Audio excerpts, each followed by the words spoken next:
Hello, and thank you for joining us for Hello Mayor. I'm City of Las Vegas Mayor Carolyn Goodman. There's no question that Las Vegas is a very caring community, working to make life the best it can be for all. First on our program today is a talk we're going to have with one of our region's most beloved nonprofit organizations, Opportunity Village. It was founded in 1954 by a few families who sought to improve the lives of children with disabilities. So now I'm joined by Adam Joseph, Vice President, to talk about what's going on with that charity. The second part of our program will be talking about our veterans, our homeless veterans, and those who wish to reconnect into the lives of better opportunities. A leader and champion to improve veteran lives is Arnold Stalk, and we'll be talking with him later. But right now, Adam, so nice to have you here. Great to see you, Mayor. Thank you for having me. Well, I know Opportunity Village is just beloved by us all. But maybe before I ask you about yourself and how you got here, and I know you've been here before, right. Tell us a little bit about who was that in 1954, 10 years before I got here, that had the good sense to create Opportunity Village. It really is, Mayor, a wonderful story that actually started in downtown Las Vegas over 60 years ago. And there were 7 families that banded together. They had children that had disabilities, and they created a curriculum and a school, and that's how Opportunity Village was founded. Oh my goodness, I had no idea of that at that time. And Linda, as I understand it, Linda Smith came in probably in about 1980? Yep, just shortly thereafter, and did incredible things on the fundraising landscape for Opportunity Village, and now has set our ship moving forward. Well, I know some of the things she did, and she had been in Canada and actually been homeless for a while, been an entertainer and ended up here, but had a child who had major disabilities and couldn't get him the U.S. citizenship, but came into Las Vegas, and because of that, once you're touched so closely, you become really involved. Some of the things I know she raised, or was responsible with everybody else for raising over $450 million in her 36 years with Opportunity Village. And I have to tell you all, he's coming in to pick up that bag and carry it further forward. But some of the things that she created, the Magical Forest. Tell us a little bit about the Magical Forest, the Santa Run, Camelot, and anything at this point with the events. Yeah, these are all great ways that we raise the much needed funds for the people that we serve, Mayor. Camelot is the middle part of November, which is our Black Tie Gala, so we're super excited about that. We have the Santa Run December 1st, right here in downtown Las Vegas. You have to stop right there. Tell us about the Santa Run, because that's part of my heart. Yeah, we're really excited this year, Mayor. We're on pace to have 10,000 runners and walkers right here in downtown Las Vegas, and it's a great way to support the mission of Opportunity Village, come out and support the city of Las Vegas, and do a great thing at the great time. And so anybody who is part of that gets a hat and an outfit and pants. I mean, you really get a Santa outfit, but we're in competition with another city in another country, are we not? That's right. We're always competing for that coveted trophy to have the most Santas dressed in one place at one time, running or walking. And again, our goal this year for the organization is 10,000 runners. So you can visit us at lvsantarun.com, and you can sign up today. And if I might add you, what does it cost to enter? Is there a charge for little people, children there's too? a reduced cost for children, but it's $45 to join, and we have some promos going on right now. Okay, well that's exciting. And it's a 5K? It's a 5K. Okay. You can run or walk, all the festivities. And take your doggy? You can take your dogs. We saw a llama last year, Mayor, participating as well. Tony Shea. Exactly. So in downtown Las Vegas, you never know what you're going to get. Well, you are such a good man to promote us, because we love it. Now tell us a little bit about the Magical Forest. Yeah. I understand last year was a first for a holiday we just recently had. Tell us a little bit about the Magical Forest and then the Halloween. Yeah, the Magical Forest is such an important part of the community. It's really become a tradition here in Las Vegas, Mayor. We think we're going to have over 100,000 guests this year that come through the gates of the Magical Forest, and we have some new additions. For example, we have over 1 million new lights. We have 3 new rides. We have that world-class funnel cake cake that we have. So again, another way for our community to get connected with the Opportunity Village mission. And I know that everybody, or not everybody, but many of the organizations and companies in town create their own little area that they either buy from Opportunity Village to make a donation, but they create their own little experience there. That's right. Yeah, it's a way for our corporate and individuals to sponsor the Magical Forest. They come in, they decorate their trees. They're able to put their own little niche on things. So when you're moving around the Magical Forest, going throughout the path, you see all the different supporters of the organization. It's just a wonderful holiday tradition to bring out your family, friends, and your loved ones. And what days of the week and what hours? We open November 23rd, and we're open up all the way through the end of the year. The only day that we are closed is Christmas Day, and we open up at 5:30, and it's located at 6300 West Oakey. So we love that, and it goes from, what are the borders on the east and the west side of Oakey? Oakey, the major cross streets are Rainbow and Jones. Okay, so and you come in through either, is it on the back side of College of Southern Nevada? It's we share the same parking lot as our good friends and supporters, CSN, so we're grateful for the partnership that we have with them. We have ample parking, and you can purchase tickets either online at opportunityvillage.org or you can come to our box office. Now, I know something because I've been part of it, fortunately, for the past 7 years. You always start off with some fabulous groups that do a little entertaining and singing, one of my favorite groups. I do know that group, Mayor. And we always have a tradition at the Magical Forest, our opening night, which is November 23rd, the day after Thanksgiving. We have a lot of live performances. We have Santa coming in on a helicopter, and we have an amazing fireworks show that we're going to be debuting as well. Did we forget Mrs. Santa, or does she come? Mr. and Mrs. Santa will be there along with us. This is the day of the lady, remember? So you will have her. Absolutely. Now, something new, because I thought it just started this year, but you said it was started last year. You had Halloween. It actually is our 5th season for Halloween, so it's the build-up to the Magical Forest. It opened up October 1st, and it ran through, October 15th, and ran all the way through Halloween night. And we had great turnout, and another way to support the mission of Opportunity Village. Now, how did you do that with the time just changing more recently when it was daylight at 5 and at 6? How did you, and how about the little people? I know even at Disneyland, my grandchildren, some of them get very scared from some of those things. How'd you handle the age difference? We did. We handled it with a great volunteer base that helps Opportunity Village. We also had our haunted house, so we had not a scary haunt in the beginning part of Halloween. The later you got, it got a little bit scarier, so we had a little bit of an older clientele that could participate in that as well, and we were really, really pleased with the turnout. Well, that's fabulous. Now, I remember, too, having been here these 54 years, that the initial days you had just one center.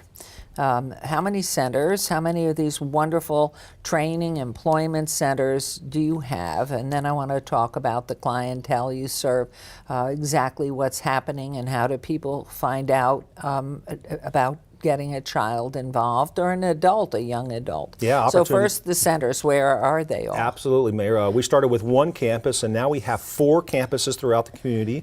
We're pleased to announce we're going to be building a 5th campus in about 36 months in the northwest part of the valley, and we're presently serving about 2,000 adults with disabilities right here in our community. We are here to serve at no cost to the individuals or their family members, and we do that through a variety of programs and services, and we're really proud of our vocational training, which you alluded to, which is a training ground for adults that have intellectual and developmental disabilities, and we try to get them out in the community working. Where are these 4 centers and the 5th? I mean, you don't have to give me the specific address, but that's where, knowing you had one in the Southwest, but the first one was? Yeah, the first one is actually our Oakey campus where the Magical Forest is now. We have a campus at Buffalo in the 215.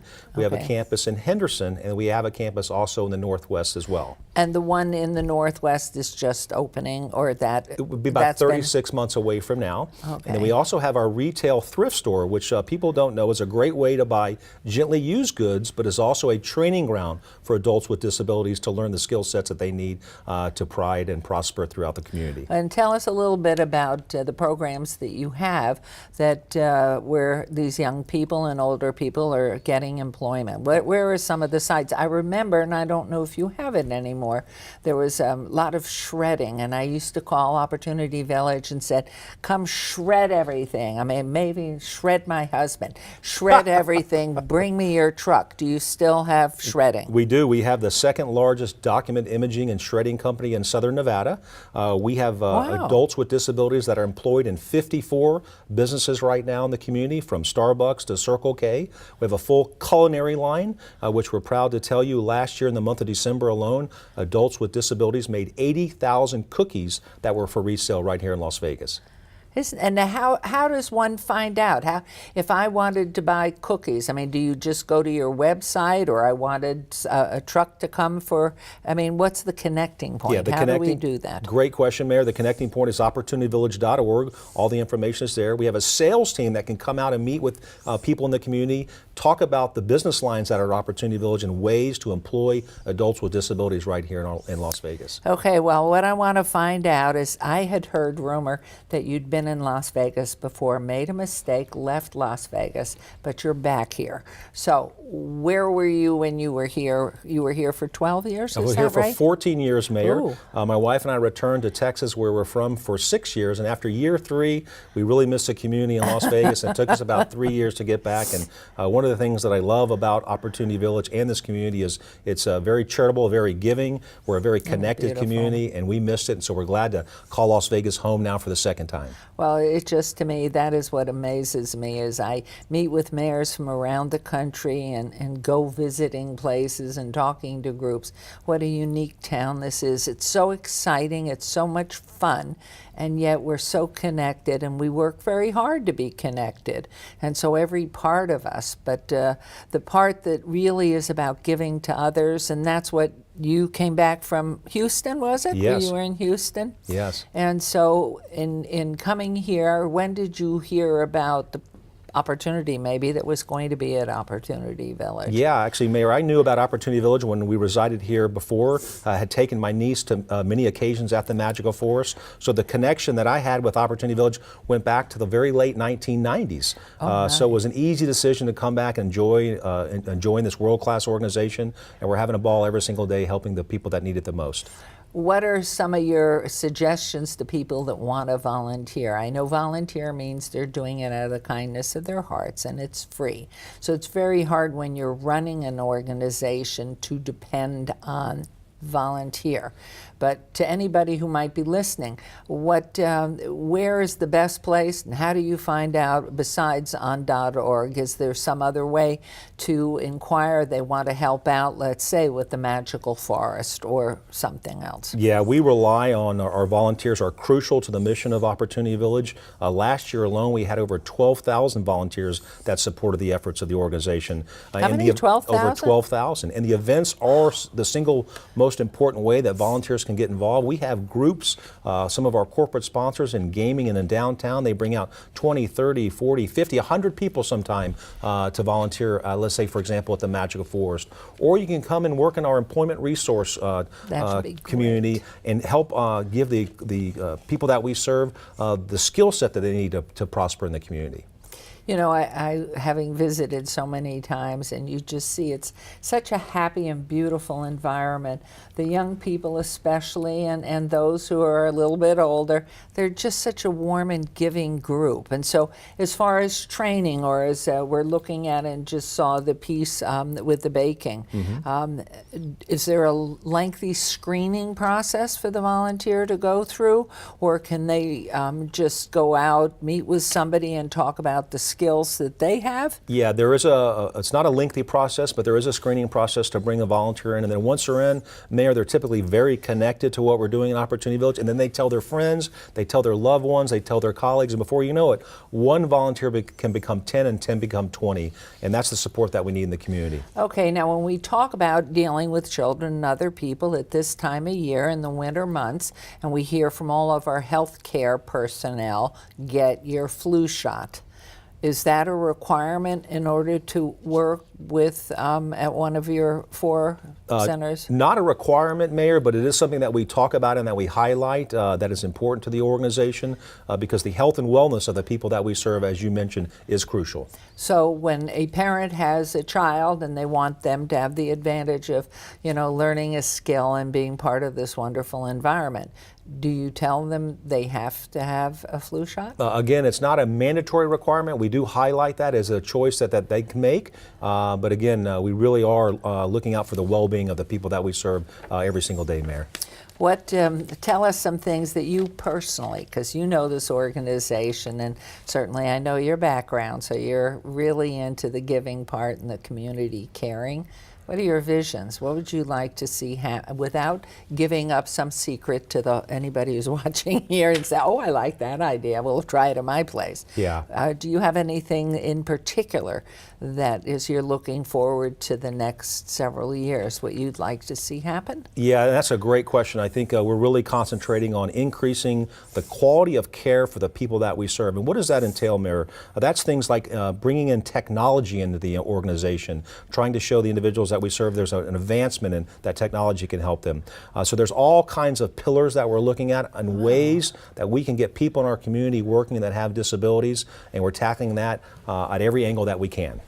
So how, just for an example, I mean, when you're saying that, I mean, because technology is such an in thing today, because of the disability, give us an example of where that would fit. Yeah, I'll give you two examples. We're actually utilizing technology in our fundraising right now, trying to capture a demographic that is giving in a different way.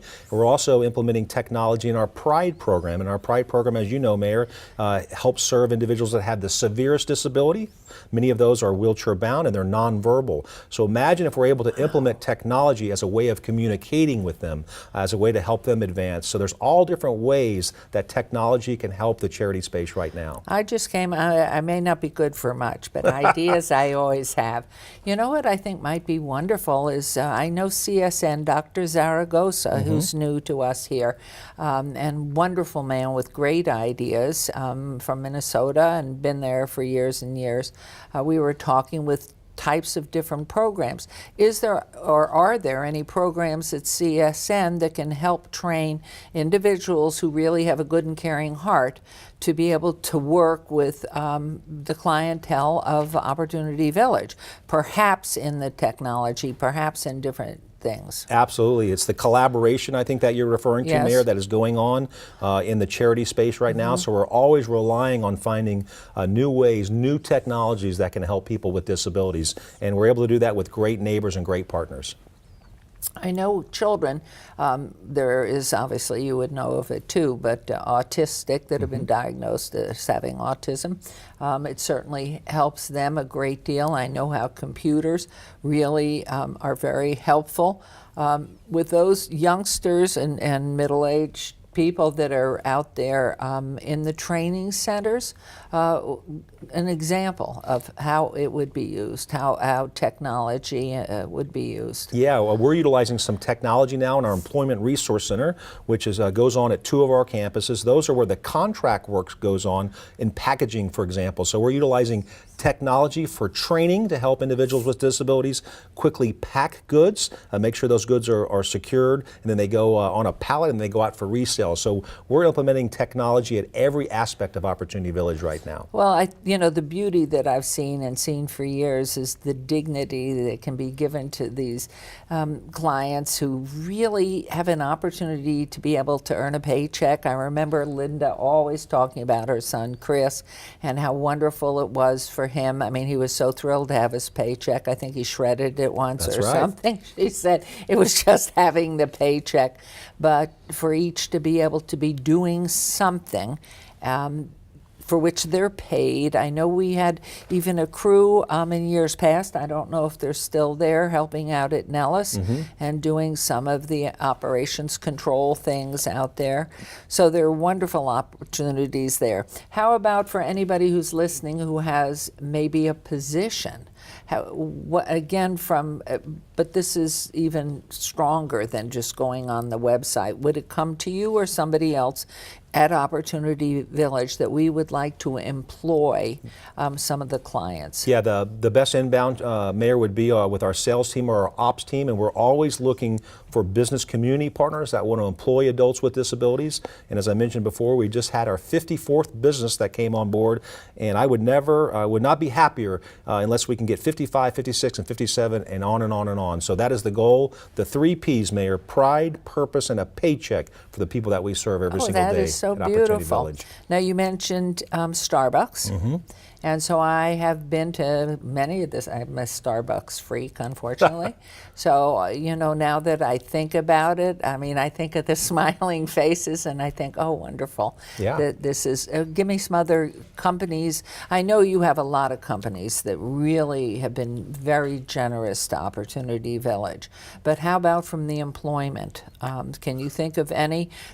Does the U.S. Postal Department? Post office doesn't, but Nellis did, that you mentioned. Okay. Our 54th business partner is Circle K, which we're proud of in the community. Have employed 2 most recently that have disabilities, and there's 2 additional that are in training right now for employment with them. So we're always scouring for partners that want to help and employ adults with disabilities right here. So you have someone on staff whose sole job is to get out in the sales department and, for instance, go to Smith's or go to Albertsons or go to Whole Foods and say, do you have an opportunity for us? And so now tell us a little bit about, you have something, well, 2 things, the Okie Capital Campaign. Tell Right. us what you're doing there. Yeah, so we're super excited. The Magical Forest campus, which is the Okie campus, we have over 100,000 visitors that come through there every year, and we're breaking ground. Do you count me when I come 2 and 3 Mayor, times? Mayor, you and Oscar get 2 counts every time that you come. No, I mean, you come more than twice. I know that. And we're really excited. In February of 19, we start a construction project to revive and renew that. It's going to take about 7 or 8 months, so it's going to have a whole new look, and it's going to do great things for the people that we serve. Now, who's involved with you? Do you have many of the construction and subcontractors, and are they helping with wonderful prices? They are helping with wonderful prices. We have a great team. We have an incredible sponsors and donors who have helped fund that project, which is important. We have new volunteers now coming in that campus to support the needs. So we're really, really excited about the future of Opportunity Village right now. Now, while you're under construction, will that campus close down, or will your training and everything else continue on? You'll just cordon off the area that's under construction in phases, or what? Wonderful question. Wonderful question. We will not close the campus. We will be moving folks around our other campuses, and that's the benefit that we have because we have 4 campuses. So no one will be losing employment. In fact, we're probably going to be staffing up during these levels. And then when you fast forward to when that campus is done, the guests are going to walk in, are going to go, wow, what a great job Opportunity Village did. Did we have any footage that we maybe submitted what it's going to look like? Hopefully so. We did. Actually, it's rolling right now, and this is the beautiful part.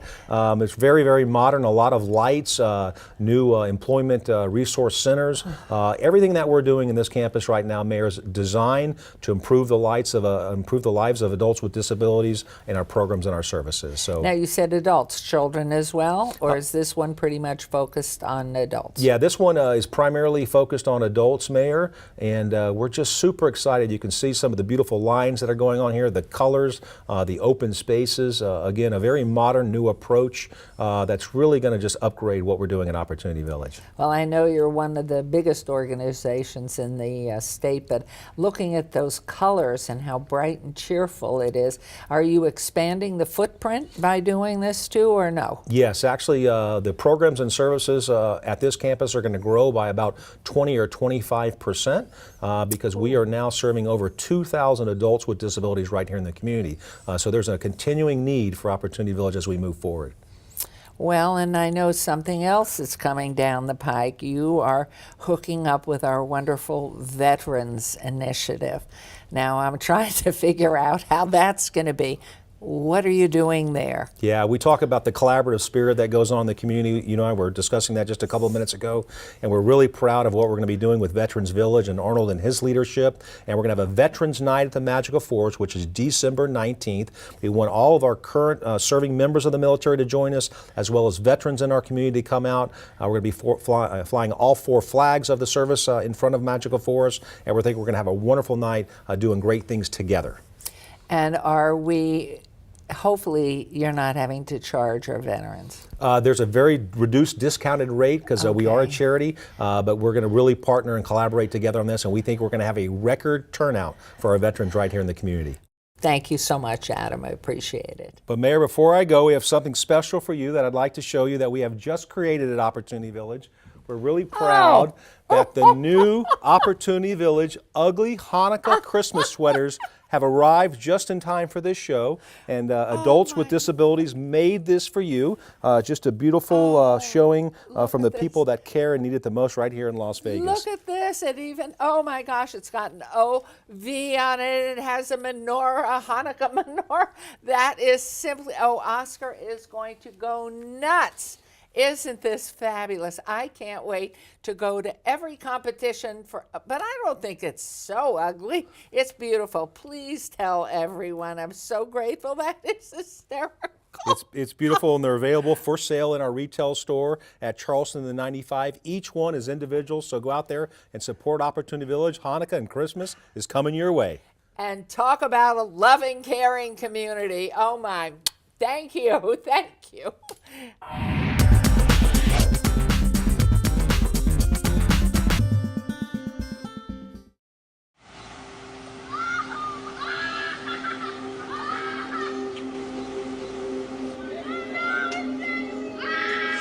Yep.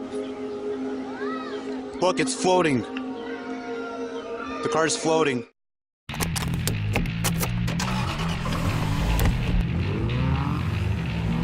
Have things to do downtown? Now you can be in and out in no time. Thank you. When you need to make quick stops, use this grab-and-go lot or one of the many free 10 to 15-minute loading and unloading zones around downtown. Just look for these signs and park for free. For more great tips on where to park in downtown Las Vegas, you can download the Park Me app. Oh my God, no, no, no, no, no, no, no, no, no, no, no, no. I'm crying, stop.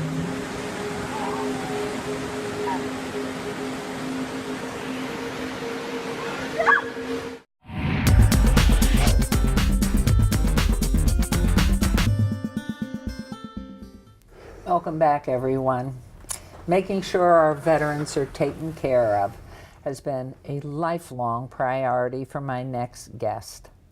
Arnold Stalk is the founder of Veterans Village here in Las Vegas, a program that has helped the city reach functional zero when it comes to the number of homeless vets. That means housing is available for all of them should they opt to use it. Thank you for joining us, and welcome, Arnold. So good to see you. Thank you so much, Mayor. So good to be You here. have just done so much. You really, you bring tears to my eyes every time I see you. But I remember when we first met, but I'd like everybody to know a little bit about you. He's Dr. Arnold Stalk to begin with, and a doctor of? My thesis is in architecture and urban design. And so you were born and raised where? Born and raised in Southern California, and came here when I was 37 years old. For what purpose? Why did you leave the beaches of Southern California? I left principally to replicate what I've done in Southern California, and to make sure that that homeless people in general would get off the streets. That was my thesis then, and my premise, and it hasn't left me. So you and I met how many years ago? Somewhere in the early 90s? Early 90s. So that's been a long time. Yes. And I do remember our first meeting, you had mentioned that you'd traveled a bit and that you had seen empty cargo containers in Hong Kong and around the different ports that were just abandoned.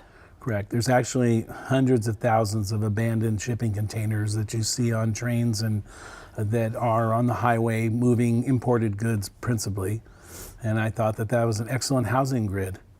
I still believe that. And so we're just about to start our first project, but I built the first one at the Meadows School with your blessing, and it was in 2007. And what was interesting, wasn't it, it was right around Katrina.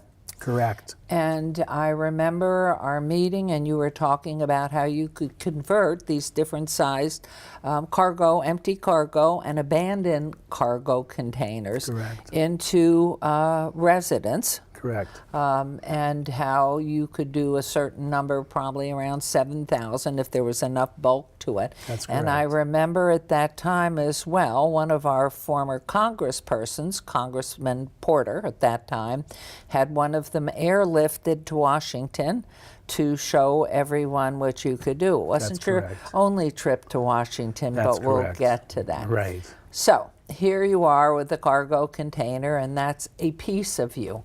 But then during those years, what occurred? How did you get started really moving the needle on our, obviously it was your passion, but maybe I should go back to that. Why the passion for homeless vets? My father was a United States veteran, World War II.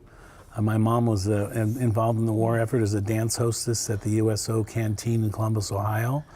Both my uncles fought in World War II in the African front in Europe, and it goes deep in my history. And I didn't like the way our Vietnam veterans were treated when I was growing up in LA. It was a very, very rough thing, and it just grew on me over the years. Well, and you know that just this past week, through the Jimerson Law Firm, they had the Vietnam War Memorial, traveling Correct. memorial here in town for Correct. 3 days. Yes. Very, very moving. Yeah. But how those returning vets, men and women both, were treated so shabbily, and Yeah. it was, you really, unfortunately or fortunately, I was alive during that time and a conscious person, not understanding really what was going on and why they were shunned and made to feel like they weren't worth anything, yet they'd gone and fought in Laos and Cambodia, Vietnam, for the independence of South Vietnam. So it was something that, so here it comes from your family, but where did you have a sense that you could do something? So I've been developing affordable housing and housing for the homeless since 1983 when I got out of architectural school. And I thought I want to take my knowledge of building housing and my knowledge of developing nonprofit housing and apply it to our veterans. And that's when you stepped up and you were the first one out to Veterans Village to help us. And that veteran, the very first one you did, what did you do? Now, you had a partnership there. You had a lot of help from some of the big companies here. I'm thinking mostly it was Lowe's. Was it Lowe's? Home Depot. Home Depot, Yeah. pardon me. No, it that's- was Home yeah, Depot. Lowe's helps but us too, so. It does as well. But what did you take over, and where is that first Veterans Village located? It's a converted and repurposed Econo Lodge motel that's actually on the Las Vegas Strip at Charleston. It fits right into a neighborhood. We went in there when the economic downturn was in full swing. The owners literally threw me the keys across the office and said, "We'll see you in 6 months." And I had to figure out how to make partnerships and to go into the private sector to get donated materials because I didn't have any money. But you had the dream. I had the dream, I have experience. I was raised and bred by the Habitat for Humanity mentality and had started 2 Habitat chapters, one in the San Fernando Valley.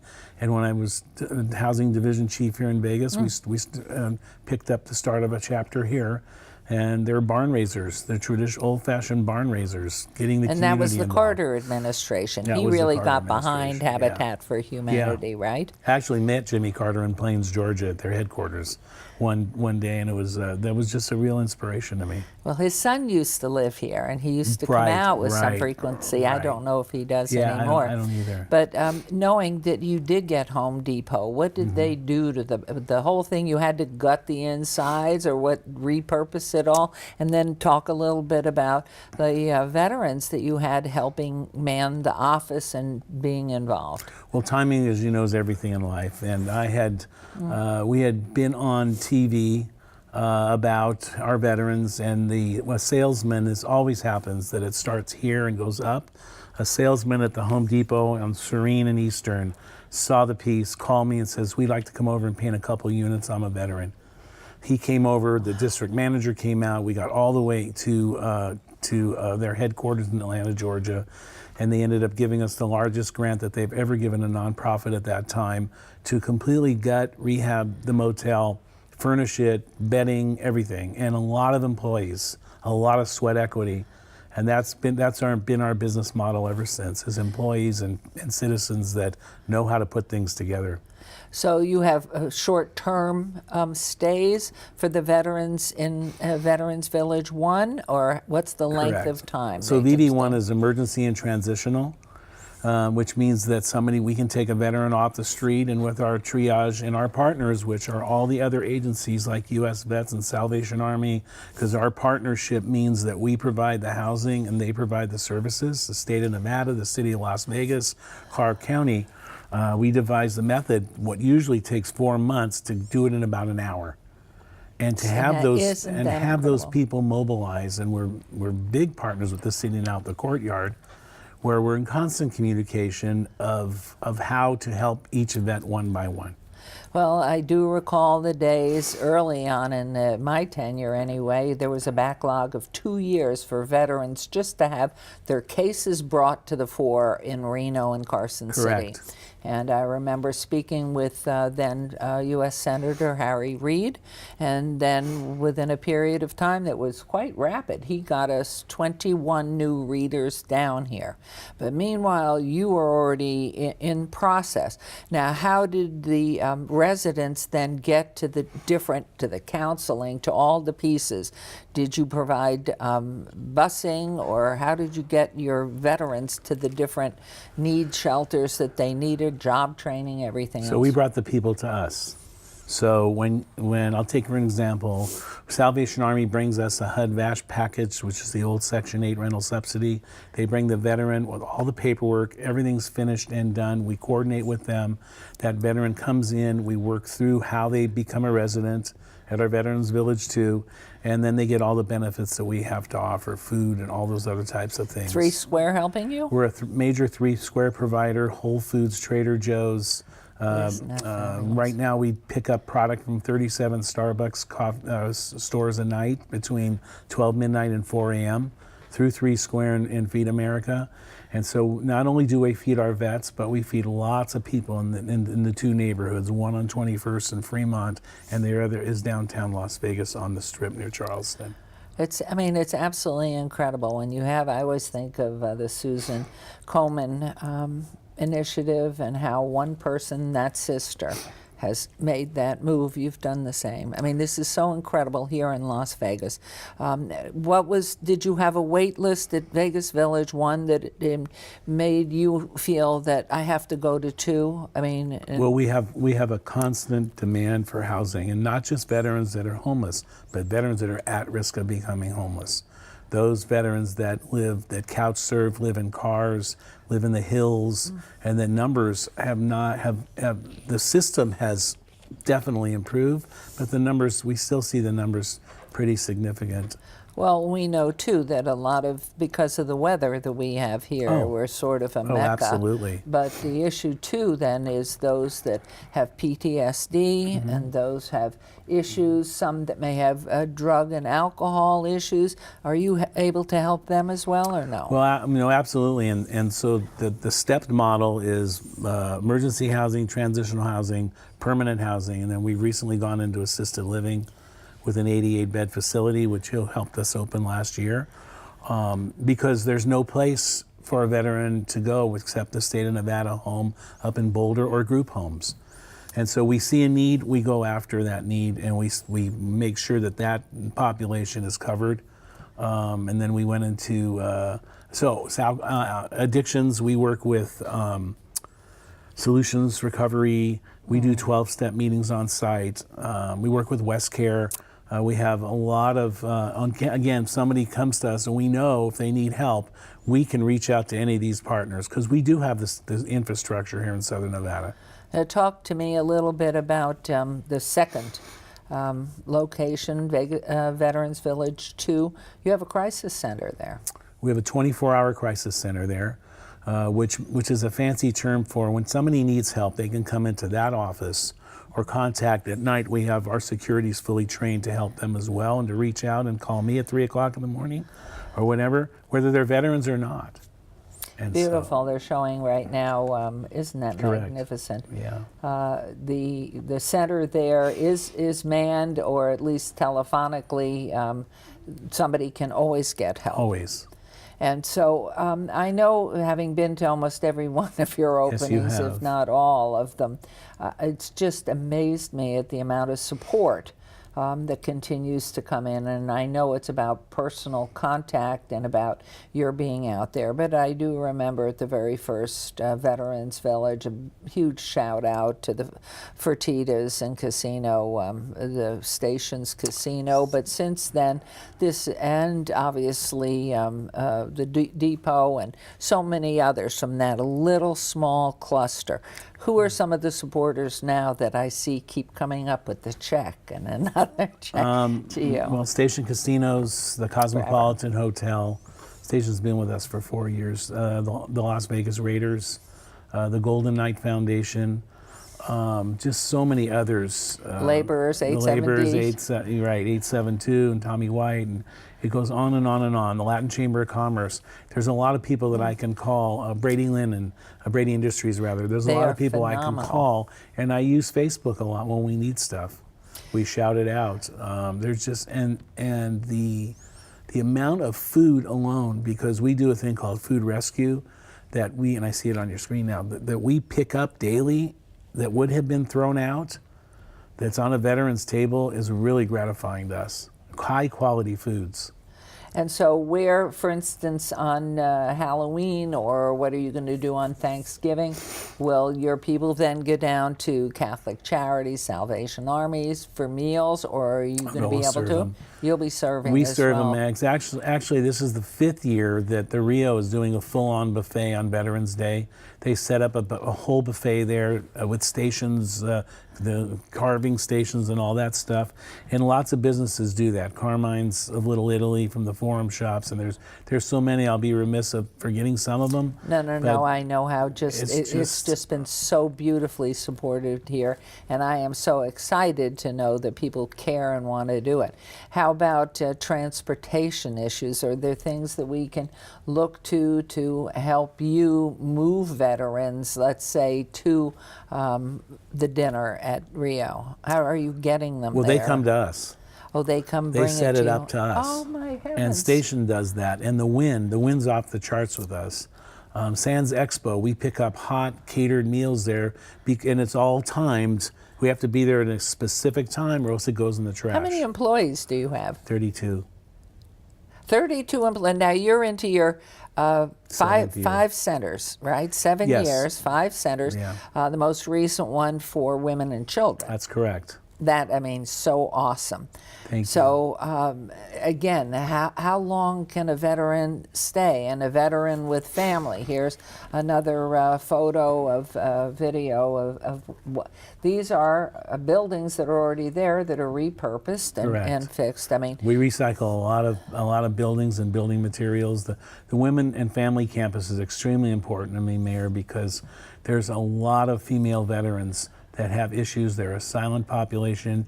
We've got a whole coalition of women that are highly experienced at doing this and helping us, and we're going to house Shade Tree residents there as well. so what about school for these children? Can we arrange that the Clark County School District bus children from this particular center to a local, or as local as possible, school? They pick them up every morning and take them in the afternoon. It's simply phenomenal. Now, will you have people working there in after-school hours, or will they become part? The city, of course, has its wonderful before and after-school safety programs, Correct. also supported by 3 Square. And these are lovely apartments. Thank and you. They're just, I just can't believe what you've done. Well, I can believe because I've seen it. And he has a wonderful partner in his wife, Sharon, and his beautiful son, who's almost 16, Jacob. And He's talk almost about 16. a team effort. They're as involved with you as I've ever seen a family. Extremely, and it's very great. It's very cool to have that, and our whole group's like that. We're very, very tight knit. We have employees that could definitely work elsewhere, but they're very dedicated to working with us, helping our vets. So how, well, let me digress for 1 second. Sure. I know that because the word gets out about the great Arnold Stalk, and he just works and does it and gets results and has an electrifying way, like a magnet, of pulling people in who really care. you were at the White House with President Obama. You helped me get to the White House with President Obama. Was that, though, after we, the city of Las Vegas, had functional zero with the Yes. veteran population? What happened is I got a call from the White House, and they said they were looking for at 30 different women, female veterans, to highlight functional zero. And let's Las explain Vegas what was that picked. means. Yeah. You explain. Functional zero is a term that's used to say that we have the capacity to help a veteran that's in trouble. We didn't have that before this. We didn't have nonprofits working. Nonprofits always work together, but there's always a distance. And until that program, which was led by you and the city of Las Vegas and here in Las Vegas, we didn't have those dialogues, and Clark County. We didn't have those dialogues going. Right, because I tried, remember but- all the mayors were involved. Right, all right. All the mayors from Southern Nevada were together Correct. and immersed in this Correct. with you and at those meetings and moving forward. And so they honored Cynthia Diaz, who's still a resident of ours, a United States Navy Vietnam era veteran, worked on a hospital ship, and she's a nurse. She and I went to the White House and met the Obamas.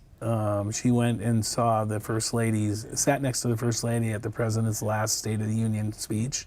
And we've done the same thing into the Trump White House. Do you have a picture too? I see her right No. there. That's wonderful.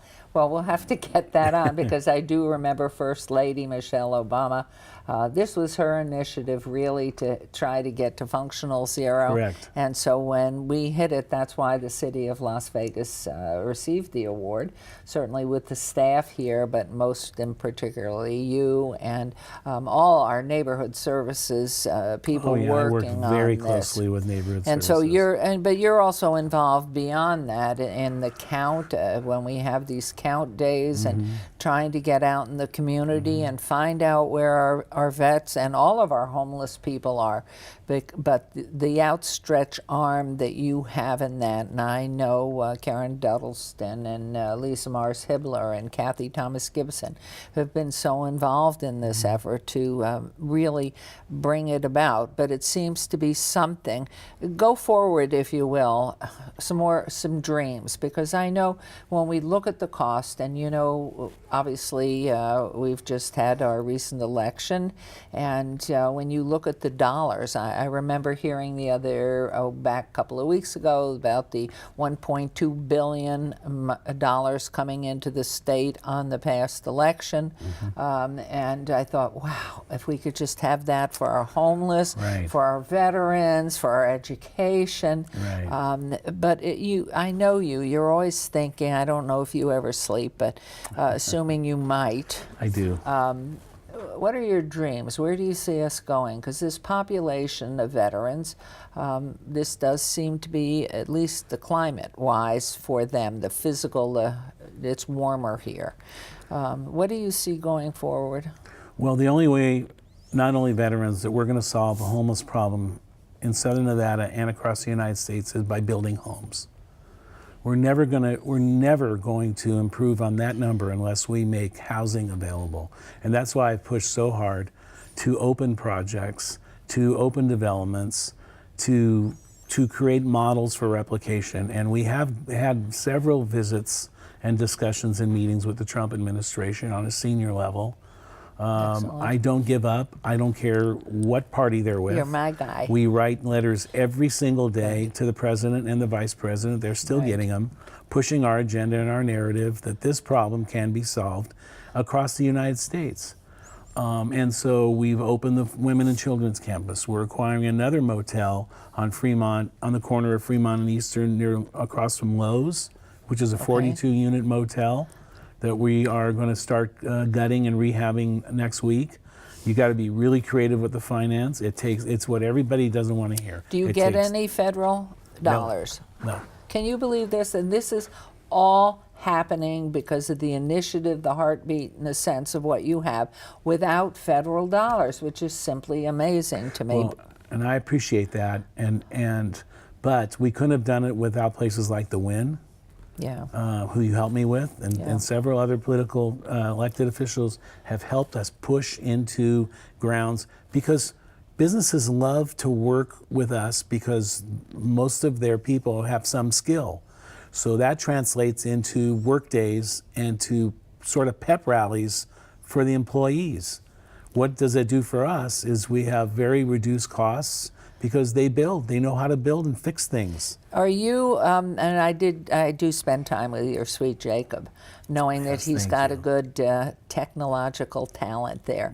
And he is a minor, so it's not his responsibility. Right. But the data, I mean, data can pretty much say anything you want, but the reality is tracking each veteran, their point of entry, what they're involved in, what the success rate is in getting them a job, getting them the training. Is that a component of all of them?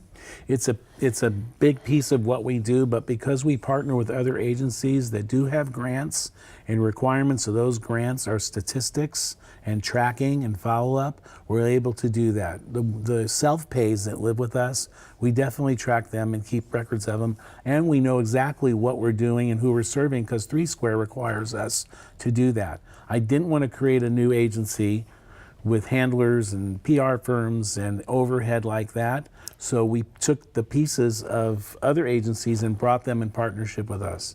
I have some ideas which I'll talk to you about. I love it. You're just clicking off my brain because, I think everybody, that's the beauty of Las Vegas. Everybody wants to, for themselves really, have a meaningful purpose.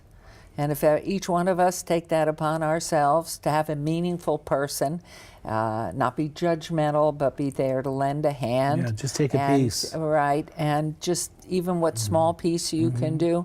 So I think it's the story. It's telling the story, getting the story out there to everybody. But as you encapsulate all of these areas, as you look to your dream for the future, where are the needs? Obviously, there's always money needs, but I'm talking about, I see this database as really being significant around the country. We belong to the U.S. Conference of Mayors, which is 1,200 mayors of cities of huge. 30,000 or more. They're always coming up to me and asking, and I chair the small business and the business committee there. So it's something that, rightly so, they ask, well, what are you doing with your veterans that are, especially those who have issues and are part of the homeless population, what can we do? And so those are things that I think we can really help. And we owe it to our veterans, for heaven's sakes. We do. We do. And a lot of veterans help veterans. It's in their blood, it's in their DNA, the camaraderie. Over 40% of most employment base are veterans or veteran connected, veteran spouses, et cetera. So et cetera. you're looking really for part-time employment for your veterans, or all sorts of stuff. Goodwill's veteran, Southern Nevada Veteran Reintegration Program. There's also Nevada Partners who hires. There's a lot of ways we can get people, vets into hotels, the Culinary Union. There's just lots of different ways that we and plug do in. veterans get a discount on the RTC on the busing? Yes, they do. I think that they should ride for free, but that would I be do too, that but would the be reality, a big dent in their budget. But right They can't now, do that. obviously because we are stuck with only property tax, sales Right, tax, gas, whatever the taxes are Right. we have. And so how do we do that? And especially, it's amazing to me you don't get the federal funds. I haven't gone after them. Okay. I've worked for government twice in my life. I know how long it takes. And See, now that's the key, and that's why the city's so great, because we really are a well-greased organization here. Yeah. Very, we have a problem, and we work immediately to solve it. Solve it. Right, and Right. we have a wonderful council, a city you council have a great that city really, manager too, by the way. I yeah, think. isn't he? He's just grand. I'm very biased when it comes to the City of Las Vegas because I worked for City of Las Vegas once, but I'm very close with Clark County. We talk to everybody. We work with Which North you have Las to, Vegas. because Yeah. the issue is everybody's, Yeah. and they all need to join with us in support and be That's the part tricky of this. part. Yeah, it is. No, but your message is so clear. It's all of us together, and I just know that because I'm very results oriented, is our city manager Scott Adams and our full team. You're right. When you used to, or if you do deal with the federal government, there's just so much red tape to go through, and you just wait and you wait and you wait. And these people can't wait. They need attention now. They need job training. They need food, counseling, everything. Well, we do deal with the VA directly. We're That's very good. strategic partners with the VA. Good. They're a lifeline for HUD-VASH, and we're a lifeline for the VA hospital because when they have somebody on the weekend or at night, they send them to us. I work very closely with all the council members. There's not one council member that I could think of that I couldn't call and say, hey, I need something, and they Right. wouldn't They'll connect be me. there in a flash. And instantly. And that should be true for everybody in the entire country, but we're here for you. So Thank you. we're running, unfortunately, out of time, but we're Thank so you for having dedicated, me. but we're not out. So I need your dreams. Give me your dreams give me a year's dream and then give me a 5-year dream. I will do that. And you can't, we all dream that there will be no more veteran issues, that they'll all come back and be loved and employed and have the dignity for which they deserve Right. for their service and doing so much. But let's have a 1-year dream and then a 5-year dream. I will get that to you. But can you Thank you. tell our audience Oh, yeah, absolutely. right now? I oh, know sure. you're Well, always dreaming big. The 1-year dream is to open our Women and Children's Campus, which we've done. The next 42-unit motel conversion, which by the way is for veterans and people with special needs. We mixed it a little bit. Wow. And then one of the major efforts for the next year will be LGBTQ veterans that we that's house. fabulous. We house now about 15 or 18 right now, but I definitely want to reach into that community because that is a real silent population that needs help. So this is so absolutely phenomenal, and hopefully we have the involvement of the full health care industry Yeah, working with you. Yes. All right, so we're going to close out 1 second, but what is your website? Thank you. It's www.vvlv.org. All V's is in victory. vvlv.org. Okay, got that? vvlv.org. And is there be a phone number anywhere? There is 702-624-5792. Well, you're a miracle, man, and it's so beautiful to know you and thank you. Sharon You and too. Jacob and your whole team. I can't believe you've done this all with 32 employees. So thank you so much for being here, and thank you for those of you at home for watching. We'll see you next time for another episode of Hello, Mayor.